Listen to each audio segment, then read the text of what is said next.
नमस्कार दोस्तों, मैं अभिषेक आप सभी का स्वागत करता हूं मैं अपने यूट्यूब चैनल एवरीथिंग अभिषेक पे। मैं इस वीडियो के माध्यम से कुछ जानकारी है जो एससीईआरटी के थ्रू निकल के आता है, जो मिलेगा आपको इस वीडियो के माध्यम से। इसमें हम जानेंगे सौर मंडल में क्या क्या मुख्य जानकारी जो हैं, जो कि एससीईआरटी क्लास 6 में जो बुक हैं उसके अंतर्गत जो नेक्स्ट जो टीआरई आ रहा है, यानी बिहार बीपीएससी के थ्रू जो बहाली आ रहा है बिहार में टीचर की, उसके लिए बेस्ट इम्पोर्टेंट रहेगा। जिसमें आपका कुछ जानकारी है जो मैं अभी अध्ययन किया हूँ, अभी मैं पढ़ा हूँ, तो उसमें आपका कुछ जानकारी जो मैं आपके साथ शेयर करूँगा इस वीडियो के माध्यम से। मेरे वीडियो में लास्ट तक बने रहिएगा, आपको जानकारी अच्छे मिले लाइक कर दीजिएगा और सब्सक्राइब कर लीजिएगा मेरे इस चैनल को, ताकि आपको इसी प्रकार के नए वीडियो मिलता रहे। शुरू करते हैं। सबसे पहला जानकारी निकल के आता है सूरज के तौर पे, जिसमें सूरज को कहा जाता है कि सौर परिवार का मुखिया होता है। ये सूरज जो होता है हमारा सौर परिवार का मुखिया होता है। इसमें जो है क्या होता है, तो आग की जो लपटें निकल के आती रहती है उसको हम मुख्य तौर पे कहते हैं सौर प्रज्वाल कहते हैं, सौर प्रज्वाल कहते हैं इसे। जो सूरज के चारों तरफ जो लपटें निकलती रहती हैं आग का, उसे सौर प्रज्वाल कहा जाता है। और इसमें आपको देखने को मिलेगा बहुत सारे मेन पॉइंट निकल के आता है इसमें, जो कि बताया गया है आपके जो ये एससीईआरटी का जो किताब है उसमें बताया गया है कि जो सूरज है बीच में रहता है और इलिप्स आकार का, यानी अर्ध वृत्ताकार जो होता है उस प्रकार का जो इलिप्स बनाता है, उसके चारों तरफ ग्रह चक्कर काटते रहते हैं। जिसमें आपको बहुत सारे ग्रह हैं, जिसमें पहले 9 ग्रह आते थे, अब एक जो है ग्रह उसको हटा दिया गया है, जिसका नाम था प्लूटो, उसको अब सौर मंडल से हटा दिया गया है। और जो 8 ग्रह हैं उसमें है बुध, शुक्र, मंगल, उसके बाद आता है बृहस्पति, शनि, उसके बाद यूरेनस, उसके बाद नेपच्यून। ये 8 ग्रह हैं जो कि आपको देखने को मिलते हैं सौर मंडल में, जो सूरज के चारों तरफ जो है चक्कर काटती है। इसमें एक पृथ्वी भी है ना, पृथ्वी का मैं बोलना भूल गया था, तो ये मैं बता दिया आपको। 4 ग्रह होते हैं, जिसमें मंगल ग्रह को लाल ग्रह के नाम से जाना जाता है। इसके जो सीक्वेंस बताया गया है, इसमें सीक्वेंस है बुध, शुक्र, पृथ्वी, मंगल, बृहस्पति, शनि, अरुण, वरुण, इस टाइप से हैं ये ग्रह। ठीक है, तो ये चीज़ आपको समझ में आ गया होगा। तो उसमें ग्रह के बारे में बताया गया था। उसके बाद आसमान में टिमटिमाते तारे के बारे में बताया गया है। इसमें आपको जो है बताया गया है, कुछ तारे के बारे में जान लेते हैं।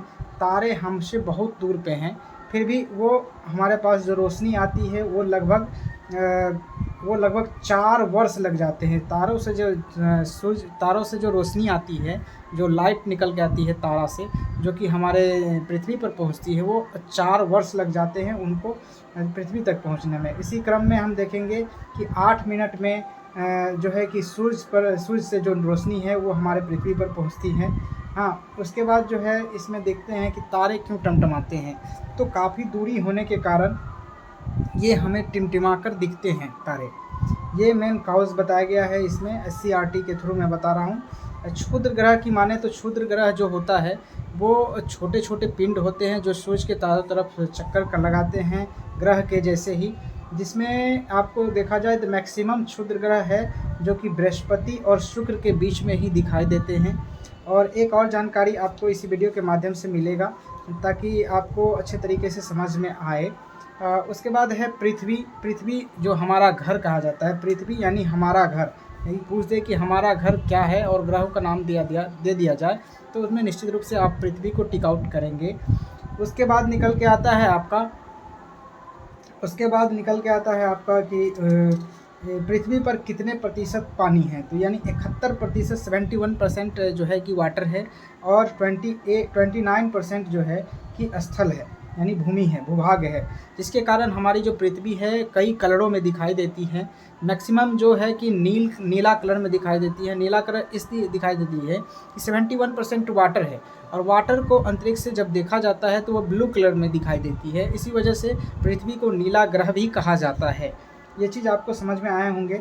उसके बाद आप देखेंगे तो आगे बढ़ेंगे तो आपको मिलेगा यहाँ पर उपग्रहों की सौर यानी उपग्रहों के बारे में बताया गया है, जिसमें पृथ्वी की मात्र एक उपग्रह होती है। पूछा जा सकता है कि ऐसा कौन सा ग्रह है जिसकी मात्र एक उपग्रह है, तो वो है पृथ्वी।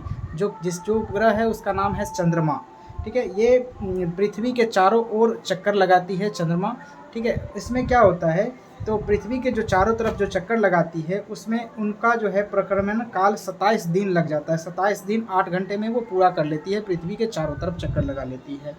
इसी कारण क्या होता है, चक्कर लगाने के क्रम में पृथ्वी जो चंद्रमा है उसका एक ही भाग हमको हमेशा दिखाई देता है हम लोग को। ठीक है, यही कारण है जिसका पृथ्वी से जो है कि चंद्रमा का जो दिखाई देता है वो एक ही भाग आपको दिखाई देगा। हाँ, दूसरा भाग नहीं दिखाई देता है। और आगे इसी में निकल के आता है कि चंद्रमा पर जो धरातल है वो ऊबड़ खाबड़ है, ना कि प्लेन है, सब प्लेन सरफेस नहीं है। वहाँ पर वायुमंडल भी नहीं है और वहाँ पर पानी भी नहीं है। साथ ही साथ वहाँ पर देखें तो आपको मिलेगा कि सबसे अधिक तापमान दिन में रहता है, बहुत अधिक तापमान दिन में मिलेगा और रात में बहुत कम तापमान होता है, जिसके कारण वहाँ पर वायुमंडल और जीव की उत्पन्न होना असंभव लग रहा है। ये आपको देखने को मिलेंगे। सबसे अधिक उपग्रह वाले ग्रह कौन से हैं, तो ये चीज़ क्वेश्चन में आ सकता है। सबसे अधिक उपग्रह वाले ग्रह जो हैं कि वह बृहस्पति हैं, जिसके पास 63 यानी 63 ग्रह हैं, उपग्रह हैं, और शनि के पास है 62 उपग्रह। तो ये शनि और बृहस्पति में कन्फ्यूजन पैदा कर सकता है एग्जामिनर। इसमें देखने को आपको मिलेगा कि शनि के पास 62 उपग्रह हैं और बृहस्पति के पास 63 उपग्रह हैं। तो ये दोनों ऑप्शन में ध्यान रखिएगा। मैक्सिमम पूछा जाए वहाँ पर शनि दे देगा और अदरवाइज दूसरा देगा। आगे चल के मैं इसका चार्ट में बताऊँगा कि किसके पास कितने उपग्रह हैं, किसके पास नहीं हैं।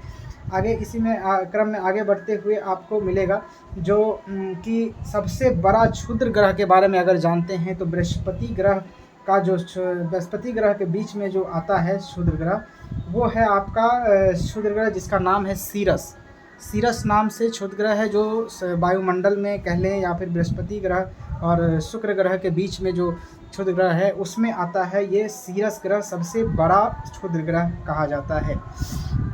उसके बाद निकल के आता है आपका मंगल ग्रह पे आपको मंगल ग्रह में देखने को मिलेगा आपको कि यहाँ जो है कि बृहस्पति ग्रह की कक्षा के बीच ये क्षुद्र ग्रह होते हैं। बृहस्पति और मंगल के बीच जो है मेनली क्षुद्र ग्रह होते हैं।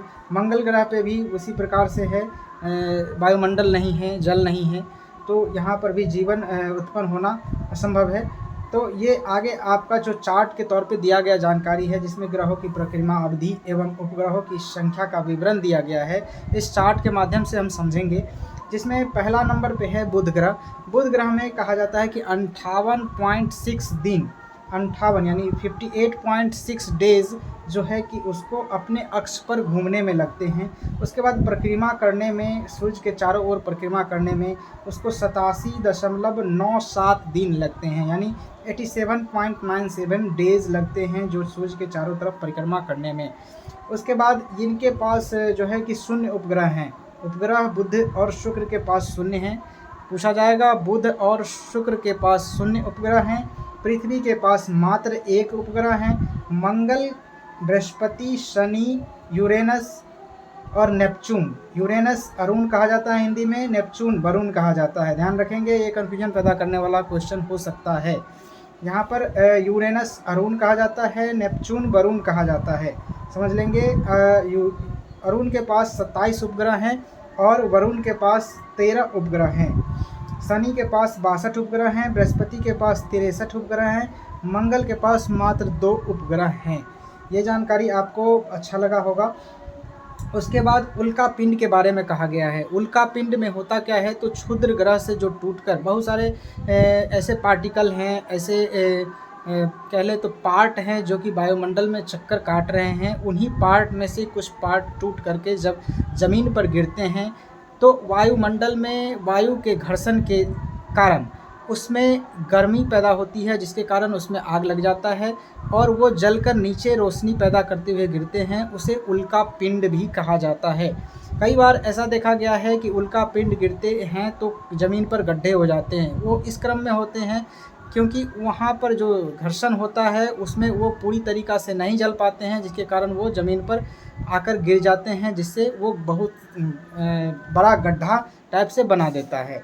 ये चीज़ होता है, कई जगह आपको सुनने में मिला होगा, न्यूज़ में भी आया होगा।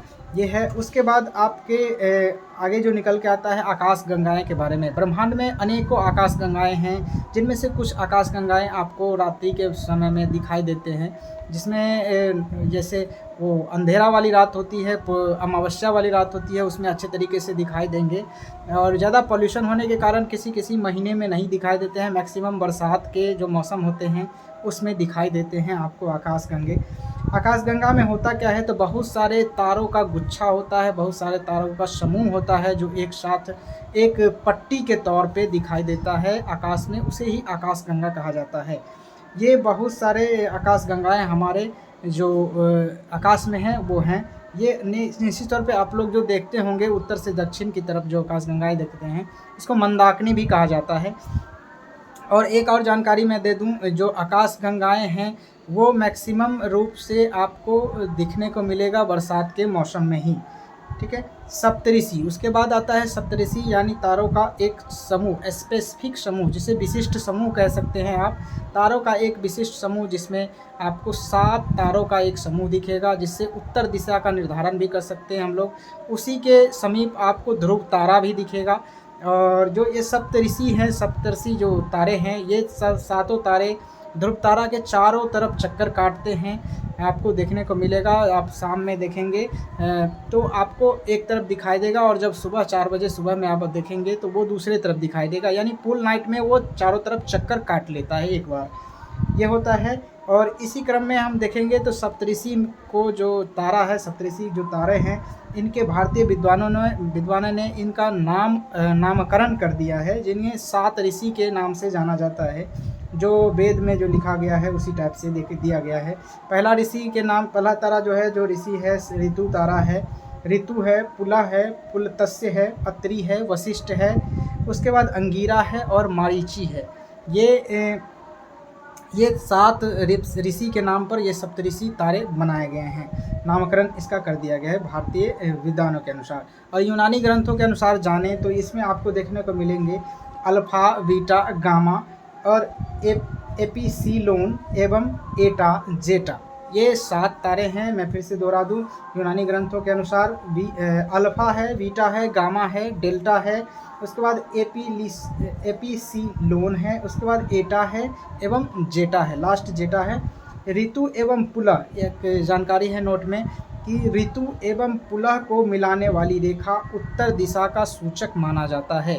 ये आपको देखने को मिलेगा। ऋतु एवं पुला जो तारे हैं, उनको अगर हम एक रेखा में मिलाएं तो हमें उत्तर दिशा का एक सीक्वेंस पता चलता है कि उत्तर दिशा किधर है। Thank you. इस वीडियो में मैं इतना जानकारी बता दिया हूँ, आगे वीडियो लाऊंगा जिसमें और जानकारी मैं आपके साथ शेयर करूँगा। मेरे इस चैनल पे बने रहिए। Thank you for watching this video. जय हिंद, वंदे मातरम।